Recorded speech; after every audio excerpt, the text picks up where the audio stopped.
Hey, what's going on YouTube? Millennial Trader here from the Millennial Trader YouTube channel. Today is January 28th, 2025. I'm recording this early 12 o'clock in the morning as that was kind of the only opportunity that I had for most of today or yesterday. So I apologize for the late upload, but as you wake up the following morning, you'll have something interesting to watch as you start your day. So today, a lot of interesting news happened yesterday with China. Some, I guess, artificial intelligence news, and that put a damper to the stock market, and consequently, that also impacted the crypto market as well. So today, I'm going to look at five coins: Bitcoin, Ethereum, Ripple. Checking on AVAX, a coin that I haven't looked at in a couple of weeks, and a new coin, Link, just because it piqued my interest, and maybe it's something that I'll consider into the month of February. All right, so with that, let's just go right into the Bitcoin dominance chart. I wanted to highlight something interesting that I noted. So as I previously mentioned in prior episodes, whenever there is fear in the market, you generally end up seeing an uptick in Bitcoin's dominance, meaning that it's a flight to safety, risk off, and so investors, both at the institutional and retail level, they are clearly piling back into Bitcoin as a safety or a hedge. And so when I look at the chart as well, notice down here at the bottom, where is obviously we see Bitcoin's dominance increasing. So where is it being taken from? And what's notable is that we've been seeing a lower or a decrease in the dominance of Ethereum, and that's kind of uh, being offset by the dominance in Bitcoin. So I guess for the past couple of weeks, Ethereum's dominance has been dropping off, and that on the reciprocal side has been being consumed by a bullishness in Bitcoin, or at least um, a want and desire to be in Bitcoin versus the altcoin space. The altcoins are kind of just holding on as they are. Nothing's really changed materially, but obviously there's some safety being considered, and that's where the dominance is in terms of the crypto market right now. So I just wanted to highlight that, get that out of the way, and let's just go straight into looking at the charts.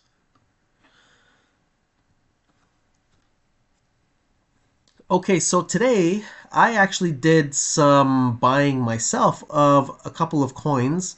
The first one being Bitcoin because, as I mentioned in previous episodes, so long as this $95,000 level holds, you generally want to buy or at least lean into that level as a potential buying point because that is acting as an invisible support area, and clearly it's being noticed by those traders and institutions who are using the DeMark indicators because it's been holding relatively well and is acting as a very strong level of support, even though those who are retail traders and using some more modern technical analysis tools may not really understand why that's happening. But again, the propulsion bearish momentum level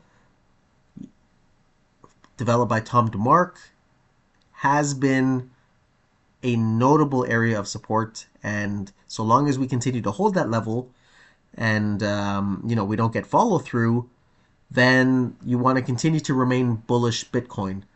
And so today I essentially bought at today's low at 97,700, I think.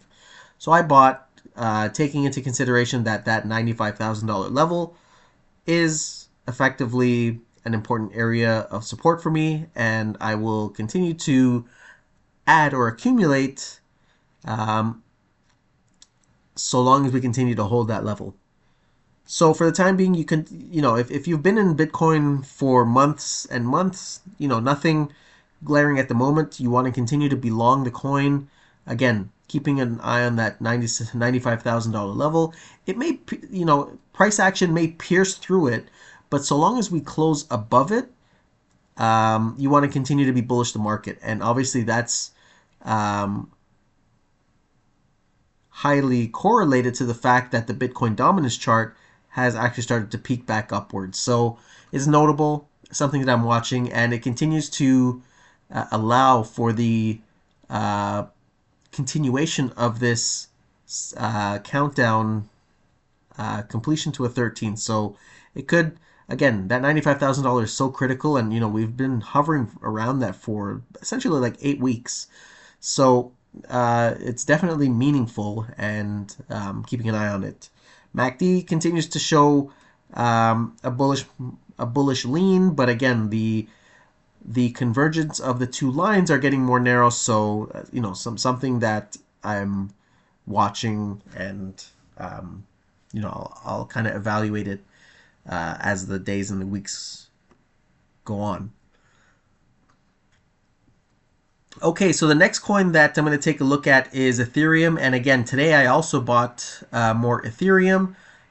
Again, also at the lows. I think I bought it at 30.25. And, it was just coincidence that I was checking in on the markets at that point.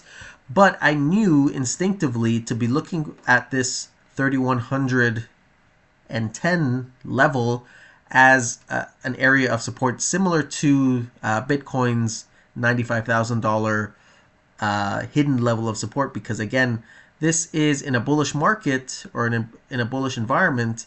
This bearish momentum level is going to continue to act as first level of support, and so long as we don't get follow through, then I continue to want to be bullish Ethereum, similar to Bitcoin. So I continue to lean bullish. Yes, we're currently on a -7 of 9 count. So, potentially in about 2 weeks, that could potentially be the turning point for Ethereum to potentially come back to the upside. But, I'm not ready to make that call yet, because there's a lot of moving parts, and obviously anything that is said from a macroeconomic perspective, either by Donald Trump or by some of the adversaries or competitors in the crypto space, that's going to obviously have ripple effects in the crypto market as well. If I'm looking, and again, so for Ethereum, there's nothing glaring at the moment. Yes, you've suffered a little bit of drawdown since the beginning of the year, but similar to Bitcoin, we've just kind of been hovering above this 3,110 level. And obviously you'll see this purple horizontal line, which is the previous, I'll call it a notable area of resistance, going back all the way to 2021, because we've effectively touched and we've tested the $4,000 level in Ethereum, and every time that's happened, we always pull back. So something that I'm watching, something that's notable. Obviously, the DeMark indicators, the sequential counts were perfection, or excuse me, the combo counts were perfection in terms of identifying turning points in the market. So we had a 9 top here, 9 bottom. Potentially this may complete to another 9 bottom, which may hold at this bearish momentum level, in which case, price might turn around and come back to retest the previous all-time high. So we'll see where that goes. If I was to add on Ichimoku indicators, that's a Far East Asian technical analysis tool. I use it. I rely on it concurrent with the DeMark indicators because it just gives me another tool to look at, especially when half of the other side of the world, in Asia and Far East Asia, and the Middle East are essentially use this as their basis of technical analysis. So it's something that you have to pay attention to, and there's books that you can read to understand it. I wouldn't necessarily trust some of the material that you read online because there is a fatal flaw in the interpretation of certain of these lines, and that could kind of muddle your analysis or give you false signals, just depending on the source that you're reading from. So, just if you like my content, follow along, subscribe, like the video, comment, and you'll continue to learn the markets as I do every day. Nobody is an expert, and it's something that you continuously have to get better at every day because markets are dynamic, and the moment that you feel that you've understood it, that's when you're going to get your rear handed to you. So for the time being, continue to be bullish Ethereum. Watch out for this 3110 level. What's notable is that MACD has potentially crossed bearish. So we'll see whether that indicator is a false indicator, and it may curl back up. But for the time being, it's something that I'm noticing. And yes, the relative outperformance has been Bitcoin for January.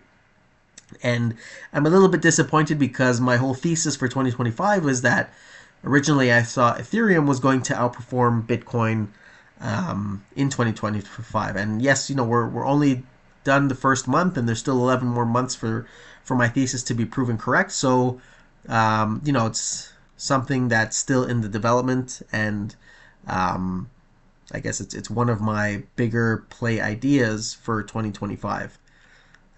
So that's for Ethereum. Moving on to Ripple. All right, so with Ripple, as I previously mentioned, I exited two positions, one at $3.15, and the second position, and I'm flat on the position, was at the previous all-time high of $3.35. And if you'll notice, those who were long or who bought the peak back in January, the week of January 1st, 2018, had effectively two opportunities to break even on the trade or potentially earn a little bit of profit after sitting in a losing position for almost like 6 years. So that's notable. And as I said previously, at this moment in time, you're essentially in blue sky breakouts. So there's a lot of price discovery happening here, push and pull from both the bulls and the bears, or in terms of profit taking, or trying to position themselves for the ultimate move from a directional point of view. But if I was to say, which way am I currently leaning, I'd have to give it to the bulls because you've essentially had this bull flag that confirmed to the upside, and now you're potentially working through another bull flag here for another potential move to the upside again. And again, we're currently on a 4 of 9 count, so that's also bullish, which leads me to continue to think that we will again retest the previous all-time high. And as I said, we might get to that 350 level, but as I previously mentioned, we won't get there in one shot. It might take some time because price is still working itself out, and we're really just in a period of consolidation, because for the past 2 weeks we've kind of just been holding at this level. I did say that if you were going to enter a position, you wanted to effectively enter this yellow boxed area that I have shown here, because from a risk reward standpoint, this 266 level, that was effectively a manageable area or a good risk to reward area for you to buy, knowing that you're in a bullish environment for Ripple. This is potentially the first area where if you're wrong, you could potentially stop yourself out um, you could potentially stop yourself out with a very tight leash underneath this week's low. And obviously, we have the conversion line, which is the midpoint of the last 9 trading days. So it's the high and the low of the last 9 trading days. And obviously, that's starting to curl back up because it's effectively a faster moving average compared to the baseline, which is the midpoint of the last 26 trading days. And you notice that it's relatively flat because there hasn't been much change in terms of the low and the high over the last 26 periods. And then this is weeks, so over the last 26 weeks. So it's going to take a long time for the conversion line to effectively change direction because you effectively have to have a major change in the high and the low for this to change in a particular direction. So I expect this this conversion line to hold for several more weeks, and that's notable because that is a good area of support to lean into if you're looking to reload any profitable positions that you may have previously exited. And again, unrelatedly and coincidentally, that happens to also be a last level of support for the propulsion full exhaustion level.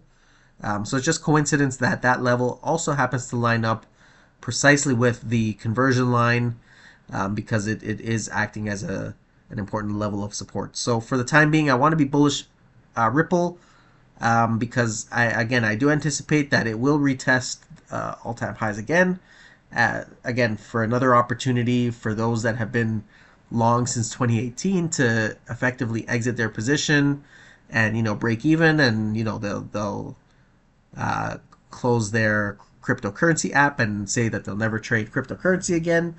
But fundamentally, I think cryptocurrency is the space where you want to build a relatively decent sized position in for the purposes of like future retirement and stuff like that. But that's for another day. Anyways, let's move on to AVAX. All right, so this was a coin that I was recently introduced to. I had some people. I heard some people over lunch talk about it, and it got my interest. It got me interested just to see what it was. So when I'm looking at this on the weekly time frame, a few things come up. So obviously we peaked at a 9 back in early March, late March, early April, and that was a good signal for you to effectively take profits and wipe your hands clean from it, or if your platform allowed you to, that was an area for you to potentially short the coin. And obviously we had a secondary, we had the full 13 completion signal occur the week of December 2nd, 2024. And these pluses basically are mean that this would have normally been a 13 candle, meaning the completion of the sequential count. But because the 13 was not higher than bar 8, let me just move this down here. The software, or the way in which the model works, also says that in order for this sequential count to recognize the completion of a 13, the 13th candle also needs to be close higher than bar 8's candle back here. So obviously that took almost 8 months for the ultimate completion of the 13 count, and now we're looking the opposite way to the completion of a 9. We're currently on a -9 weekly count. I anticipate that this coin will complete to a -9 count, where it'll probably retrace back to $31.68. But if I'm also so that's definitely like first area of where I could potentially see it consolidate. I don't necessarily think that the coin is gonna go right back up, because AVAX is considered like an altcoin, so it's not one of the majors, basically Bitcoin and Ethereum and some of the stable coins. But the stable coins I don't really focus on too much, because they're just pegged to the US dollar 1-to-1 essentially.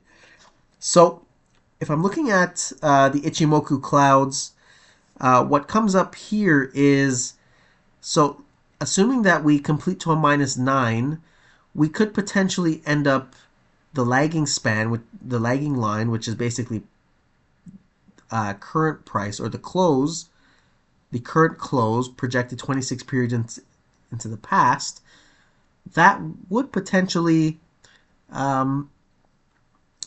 stop right at top of the cloud.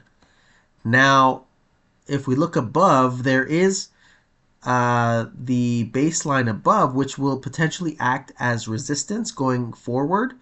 But I ultimately think, because at that point the current candle will also be below its cloud, it's going to have far more lines of resistance that is going to make it much harder for it to ultimately come back up. And so if I'm thinking about this longer term, where do I potentially see this stopping, or retracing? And so again, the beautiful thing about DeMark was that back in like the 1970s, his mind just was able to identify certain patterns in the stock market, or the market that he was trading in, that to this day continue to persist. And so he developed something called the relative retracement, which is similar to like Fibonacci, and the way in which traders utilize Fibonacci, the Fibonacci sequencing, where basically if I'm anticipating that the price will go down after a recent run-up, I look at, let me just take off the Ichimoku clouds just to make things easier to read. If I look at when was the last time price met or exceeded this level, it's essentially back here at this 9. And so between these two relative highs, in the middle was this low.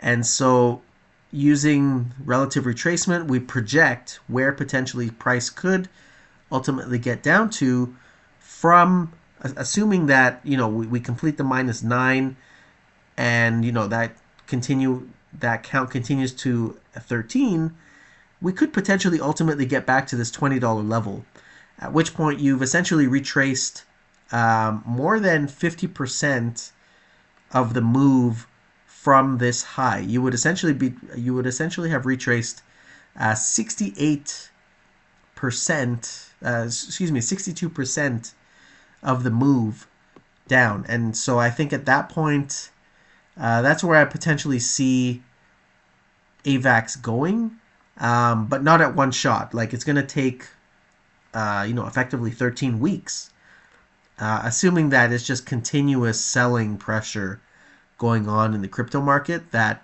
we could potentially get back down to this. Tom DeMark calls it as the TD magnet price, or the price at which, the level at which price will ultimately come back down to after a most recent run-up. That's where I'm potentially seeing AVAX potentially stop, potentially bottoming out from. So we'll see where it goes from there. I'm not, you know, it's not going to happen tomorrow. Ultimately, I think it'll complete to a -9, which will get us somewhere in and around this $31.68. And you know, if we hold that level, then you know we might consolidate for several weeks, and then you know figure out what's where we go from there. But the MACD has crossed bearish, so that's another um, indicator that, or another confluence of signals that suggests to me that we're potentially heading lower over time. Um, but you know we'll have to wait and see how price kind of reacts to several of these indicators that I have running. So for me, I'm not in AVAX. Just like I said, I'm in Bitcoin, Ethereum, and Cardano. Okay, so the last coin that I want to take a look at is Link. So I had noticed that Link was in a bullish pattern this past week. So, and I thought to myself, okay, where? So that was, I guess, step one. That the longer term chart is potentially bullish. We're on the cusp of. We've held this TD. Excuse me. This TD buy signal, which is basically the highest high from this last 9 count. And so it's notable because the software will suggest that so long as we are below this level, which is bar 1 down here on the week of March 11th, 2024, so long as we continue to be below this level, then the software will continue to look for the completion of a 13. But because we've pierced through this level and we've held it for about 2 weeks, we'll have to see how this week closes, but that could potentially now suggest that the software won't look for the completion of a 13, and it might actually start. We will actually want to be looking in the opposite direction for the completion of a +9 to the upside. So it's notable for me. I'm not in the coin right now, but I just saw it. I glanced at it the other day, and I said, okay, well, it's something to pay attention to. There is, again, the conversion line shows relative bullishness. The, excuse me, the, yeah, so the conversion line, the baseline is flat, and I don't anticipate this moving for a few weeks. So that's also notable. So we'll see. Just something that I'm looking at. It's possible that this could ultimately retest $27.89. So long as we don't go lower than, what is this, 1, 2, 3, 4. So as long as we continue to stay above $23.50 for the next few weeks, then that'll continue to that will continue the count towards a +9, and then at that point you're kind of testing these higher candles where I'm not, we'll kind of see how things play out in the market. But something that I'm looking at, it might be something that I might put on in February, but I just kind of have to evaluate my entire portfolio because like I said, I'm kind of bullish Ethereum for 2025, and so that's kind of my investment thesis. And excuse me, the less that I allocate to Ethereum, potentially takes me off track of what my investment goals were. But that's it for now. Just wanted to post something quickly. It's been, I don't know, maybe like 10 days since I last posted a video, so that's it for now. If you like the video, hit the smash the like button, subscribe, leave a comment below if you want me to check out any other coins. It's still a bullish environment, but again, you want to pick and choose the coins that you're looking at, because there's a lot of meme coins that don't have utility, or if you're looking to short certain coins, there are valid entry levels. But again, it's still a bullish environment, and you don't necessarily want to enter the market early and then get your position stopped out, looking at the market in the wrong way. All right, thanks a lot. We'll talk. I'll probably put another video out later this week, and I'm still looking to post, I guess, stock market video. I guess the first inaugural stock market video in terms of my thoughts, and maybe we'll take a look at a few sectors in that videos, maybe next week or so. Thanks a lot. Bye.